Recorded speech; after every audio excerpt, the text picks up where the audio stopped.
জামাত অত্যন্ত চালাক এবং ধুরন্ধর একটি রাজনৈতিক দল। এনসিপি বাংলাদেশে নতুন বন্দোবস্তের রাজনীতির কথা বলে নতুন ভণ্ডবস্তের রাজনীতি করছে। আমি তাদেরকে বলবো, গঠনমূলক রাজনীতি করেন। আপনারা জামাতের মস্তিষ্ক দ্বারা এই মুহূর্তে পরিচালিত হচ্ছেন। জামাত অত্যন্ত চালাক এবং ধুরন্ধর একটি রাজনৈতিক দল।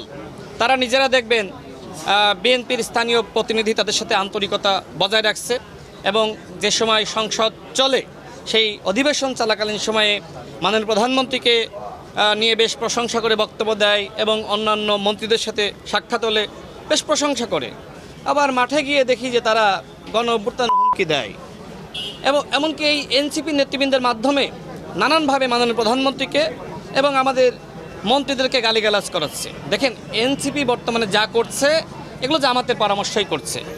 এই জন্য জামাত এবং এনসিপিকে বলবো, যদি এইভাবে আপনারা রাজনৈতিক পরিবেশকে নষ্ট করেন তাহলে কিন্তু তার উত্তম জবাব দেওয়ার জন্য আমরাও প্রস্তুত আছি।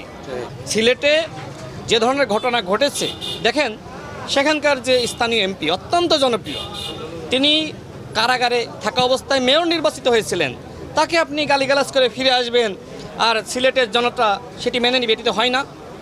আমি বলতে চাই যে এনসিপির উচিত এই মুহূর্তে ইতিবাচক রাজনীতি করা। বাংলাদেশে তারা গণ অভ্যুত্থানে তাদের ভূমিকা আছে, কিন্তু আমি আগেই বলেছি যে কেউ মুক্তিযুদ্ধে ভূমিকা রেখেছেন, মুক্তিযোদ্ধা, আর এই জন্য তার পরবর্তী অপরাধ মাফ হয়ে যায় না।